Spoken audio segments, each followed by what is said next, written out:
Okay, students, today we'll discuss about cyclotron. First, let us discuss about cyclotron. I will tell you details about cyclotron. Then we'll make a quiz of 15 questions. I have selected 15 questions on cyclotron and try to answer the questions. You will secure more than 90%. Then your selection will be good. So let us clarify what is a cyclotron.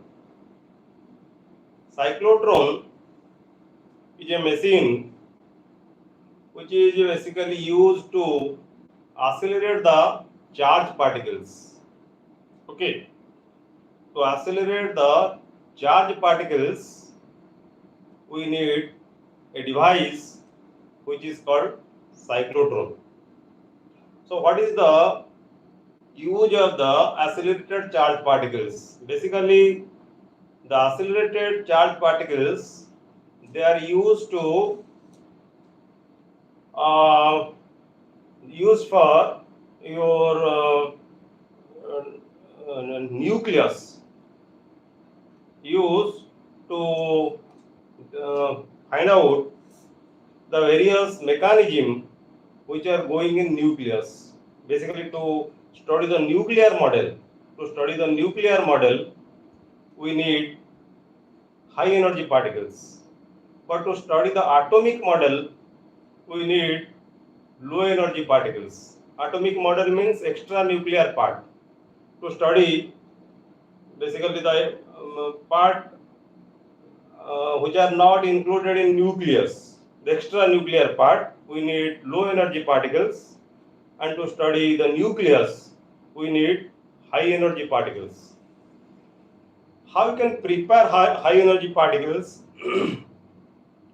you need a source. Suppose you have a source from which you can find out the charged particles, but that particles need to be accelerated. That means the velocity of the particles need to be increased. So how you can increase? It can be increased by means of accelerators. And your cyclotron is basically accelerator which increases the speed of the particles or produced high energy particles. What is the basic principle? What is the basic principle in used in cyclotron? The basic principle is your Lorentz force.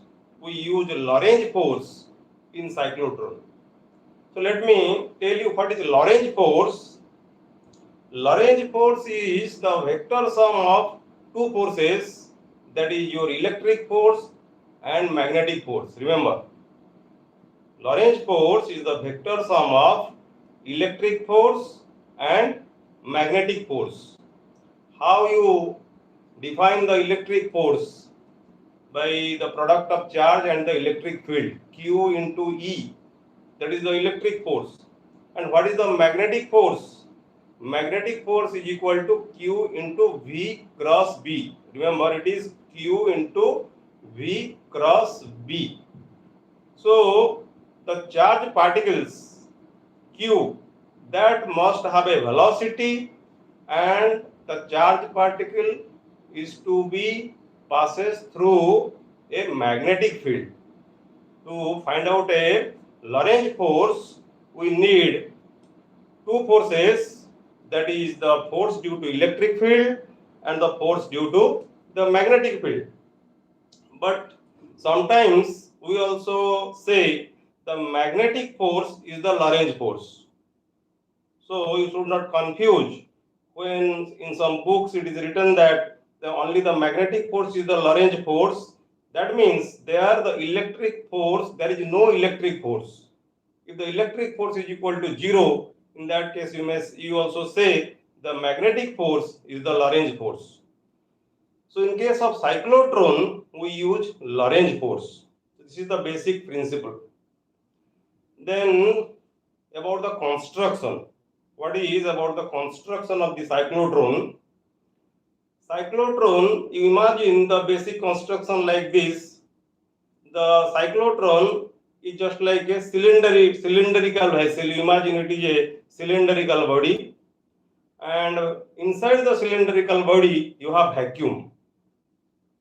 Okay, and at the center of the cylindrical body you have a source, and charge particle comes out from the source with certain velocity.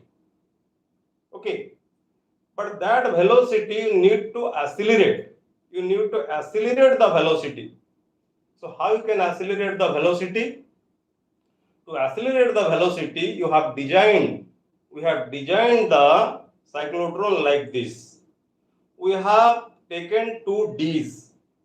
Okay, inside the cylindrical body, you have two D's. You see how the structure of the D, English D. This is like this. So the whole circle, you imagine the whole circle and divide it. It will be in the form of two D's. So there are two D's inside the cyclotron, and you have some gap. In between the two D's, you have some gap. Okay. So what generally happens in case of cyclotron, the two D's are given magnetic field. Magnetic field is given to the two D's, constant magnetic field.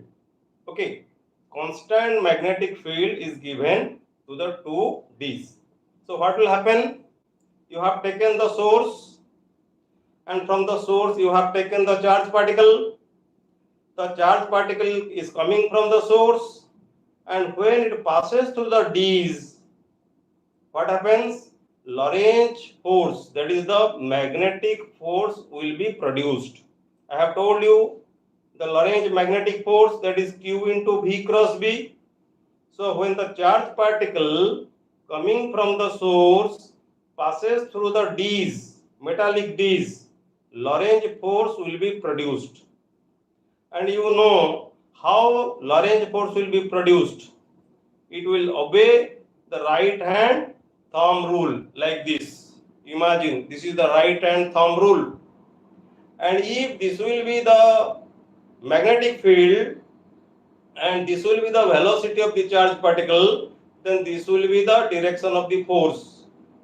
Okay, if this will be the direction of the magnetic field and this is the direction of the charge particle, then this will be the direction of the force. Okay, but if you see the direction of the velocity, if it is not perpendicular to the direction of the magnetic field, what will happen? If the direction of the velocity is not perpendicular to the direction of the magnetic field, what will happen? The velocity must have two components. One along this direction, suppose, another along the direction of the magnetic field. Okay, you have two directions of velocity. One along the direction of the magnetic field and another direction of velocity perpendicular to the direction of the magnetic field. Okay, so in Lorentz force, which velocity you need? You need this velocity. That is the velocity which is perpendicular to the direction of the magnetic field. And these two things, that is the velocity and the magnetic field, they will produce this force. So what this force will do? This force will generate a centripetal force. Okay, why this will generate a centripetal force? Because the work done by this velocity vector and by this magnetic field vector will be equal to 0 since they are perpendicular. And you should remember that centripetal force have no origin. It always originates from other sources. So here, what is the source of the centripetal force? The source of the centripetal force is the magnetic force, that is the Lorentz force. So from Lorentz force, centripetal force will be produced. And what the centripetal force will do? the centripetal force will take the charged particle in a circular path. The centripetal force will take the charged particle in a circular path. That is why when a charged particle is placed in a magnetic field, that is constant magnetic field, it will take a circular path. It will revolve. And that mechanism happens in case of cyclotron. But in addition to the circular motion, you have also what type of motion? Linear motion. And that is called the helical motion. When a particle moves like this in a circular path, as well as it will go in the forward direction or backward direction, that is like this, it is called the helical motion. So why there is helical motion? You see, I have told you the velocity vector have two components. If you have a velocity vector like this, it have two components, one along this, another along this. So this component of the velocity vector will drive the circle in the direction of the magnetic field. That is why the motion of the charged particle will be helical, circular as well as helical. That means it will move in a circle as well as in the forward direction. So now you see, you have a chamber. In the chamber you have charged particle. Charged particle when go to the magnetic field, what will happen? It will make a circular path. Okay. And the circular motion of the charged particle again will be helical. Why it will be helical? I have told you, because of the different direction of the velocity. But another mechanism happens in your cyclotron. What is that mechanism?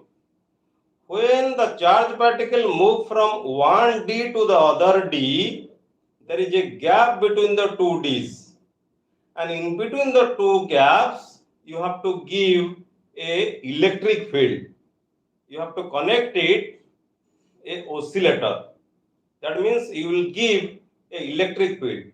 So when the charged particle jump from one D to the other D, it will gain some energy, electrical energy.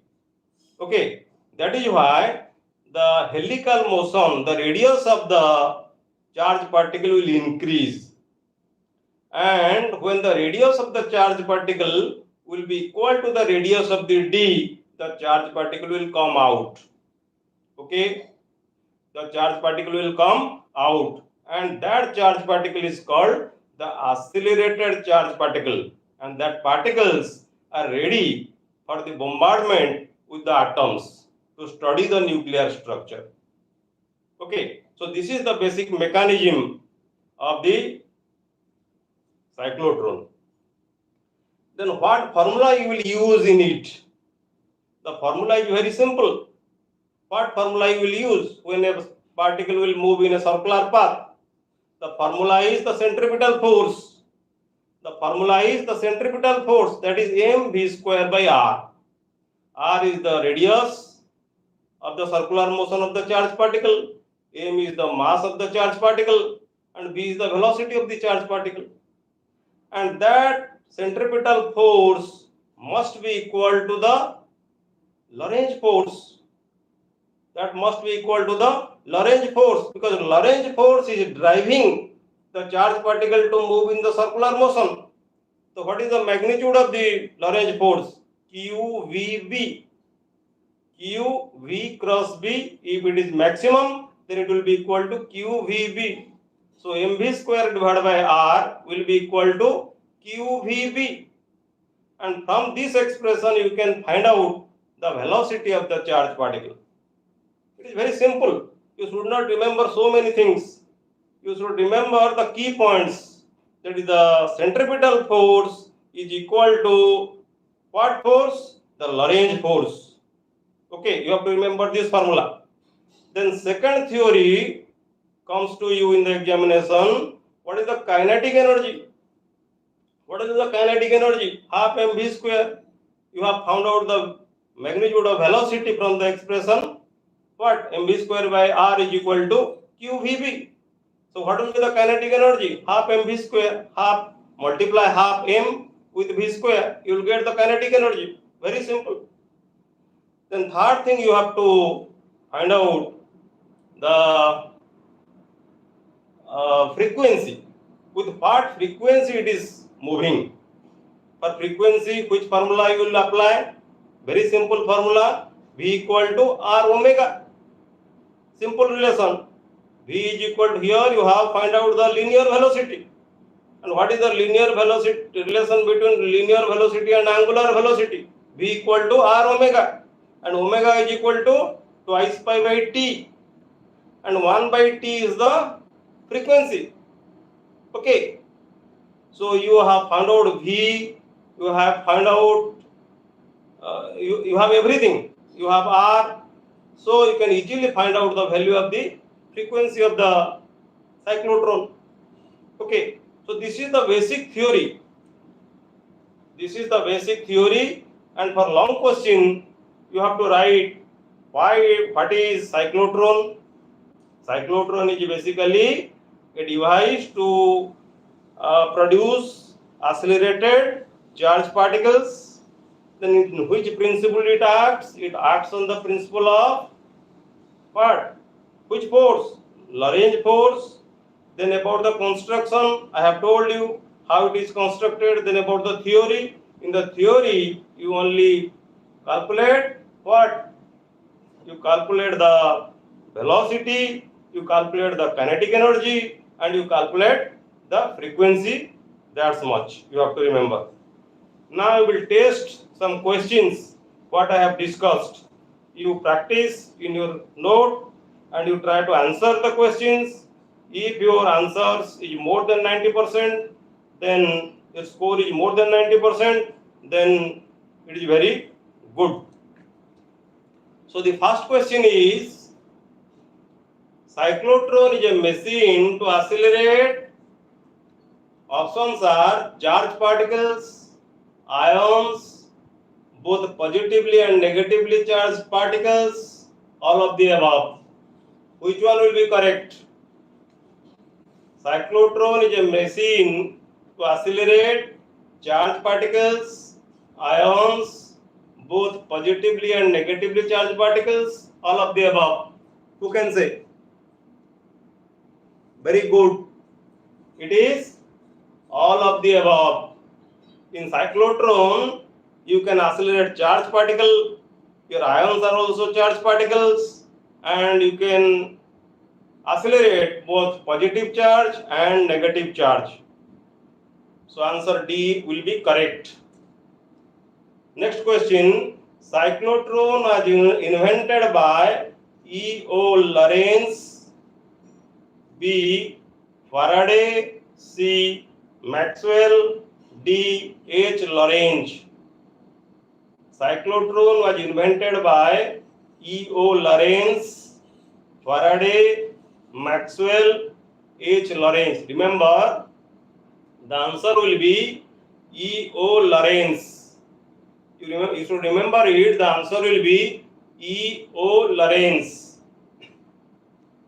Third question. Cyclotron was invented to accelerate ion structure, atomic structure, nuclear structure, all of the above. Which one will be correct? Very fine. Nuclear structure. What is the working principle of cyclotron? Lorentz force, electric force, Coulomb force, or nuclear force? Which one will be correct? Very good. Lorentz force. Next question. In cyclotron, the charged particles are produced from a source. Initial velocity of the charged particles will be non-uniform, uniform, variable, or non. Which one will be correct? Uniform. Uniform means constant. So when the charged particles are coming from the source, they have constant velocity. Okay.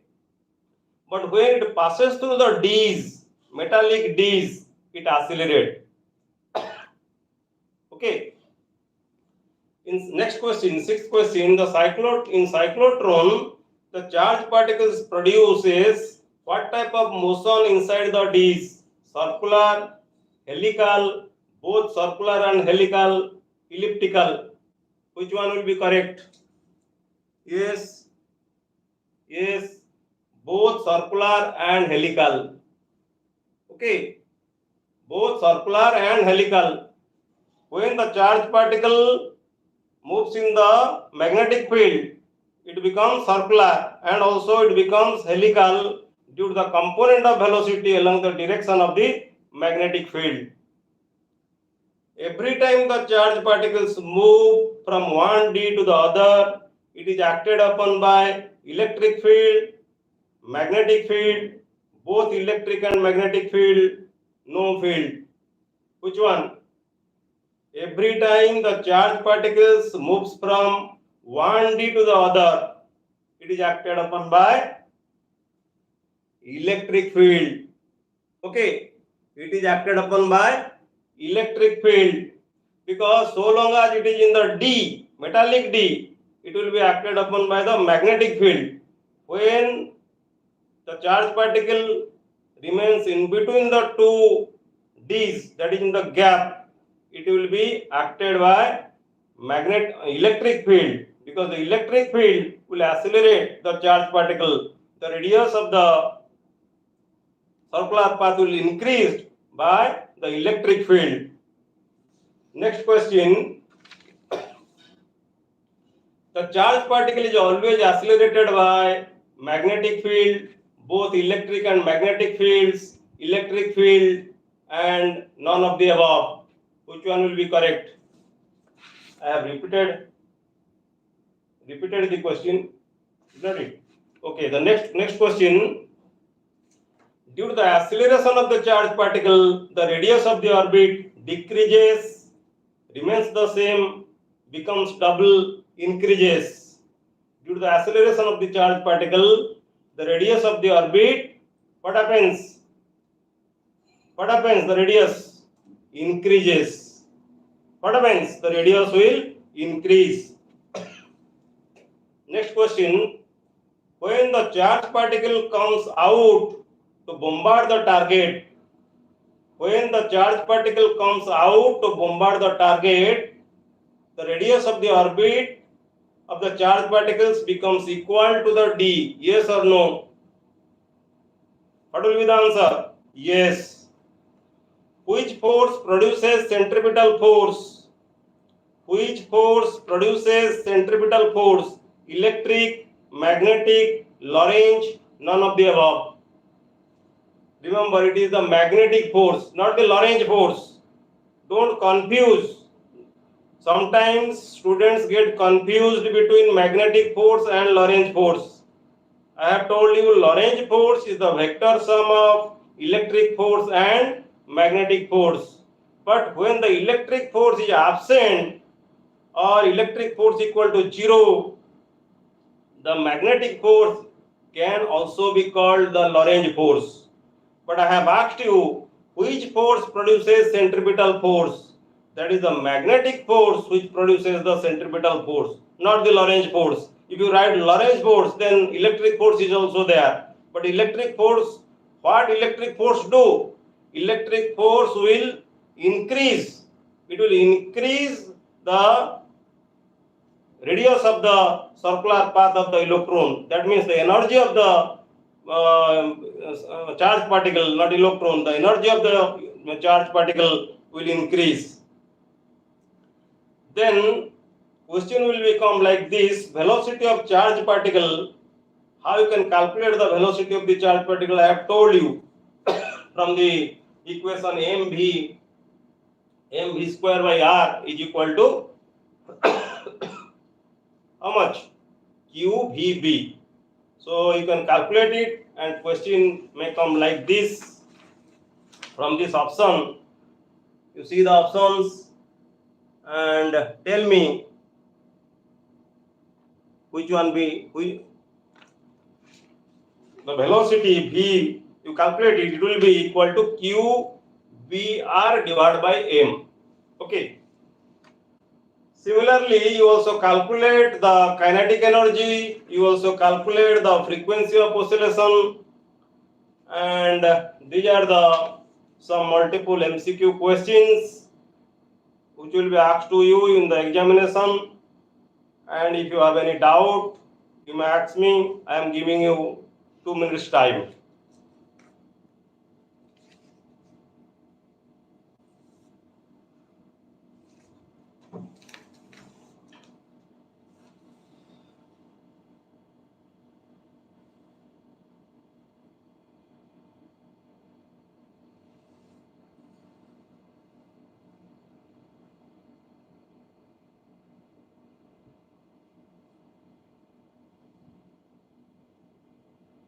Okay, students, we will meet in the next class. Thank you.